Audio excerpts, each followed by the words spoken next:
The first time Layla heard no, she was 6 years old, standing barefoot at the edge of the boys' soccer field, her heart thudding like a drum in her chest. She had watched them for weeks, the way they ran like the wind, how they moved with the ball like it was an extension of themselves. She didn't want to watch anymore. She wanted to play. "No," the coach said, frowning. "This is for boys." That was the first no. But not the last. By 12, Layla had heard the word so many times it began to sound like her name. "No, girls don't do that. No, you're too loud. No, you're too wild. No, it's not your place."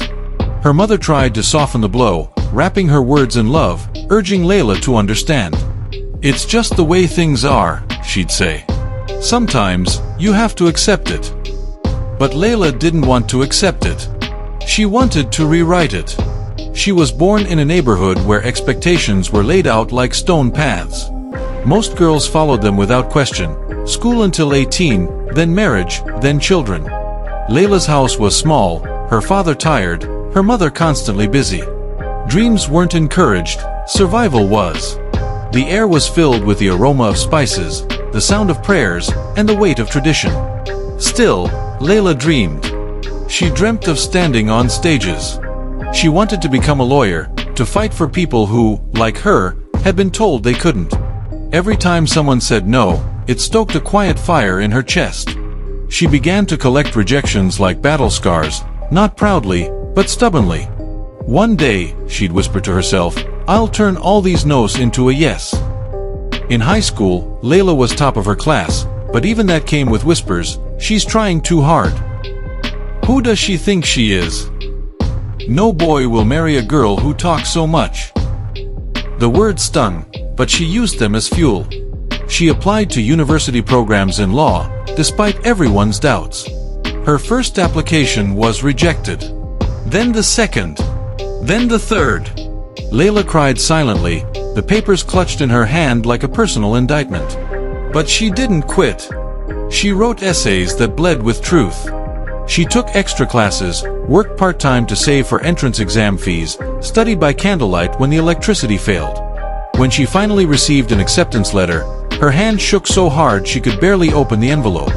She ran to her mother, laughing and crying all at once. But life wasn't done saying no. Her father, usually quiet, turned red with fury. "You'll live alone in another city," he shouted. "Have you lost your mind? We didn't raise you to become this." Her mother cried. "We can't afford it." It would have been easier to give up. It would have been easier to say, "Okay, I'll stay." But Layla had lived a life built around other people's expectations.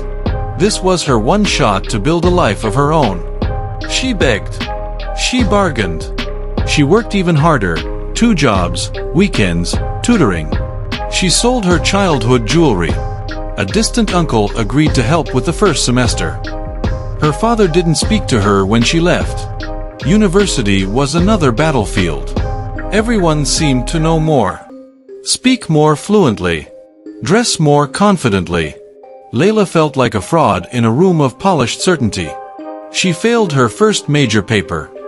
She didn't fit in. But she remembered what her grandmother once whispered in her ear, "Flowers grow through stone." She got tutoring. She asked for help. She read through nights and sat in lectures with eyes burning from lack of sleep. She learned to debate, to argue, to speak with a voice steady and clear. And soon, professors began to notice. Then classmates. In her final year, she was selected to represent her university at a national legal competition. Standing behind a podium, dressed in a suit borrowed from a friend, Layla felt the weight of every no she'd ever been handed. But when she spoke, the room went still. She was no longer the girl from a neighborhood of closed doors. She was a force of will, of earned knowledge, of relentless hope. She won the competition. And then the internship. And then a full scholarship for a master's degree overseas.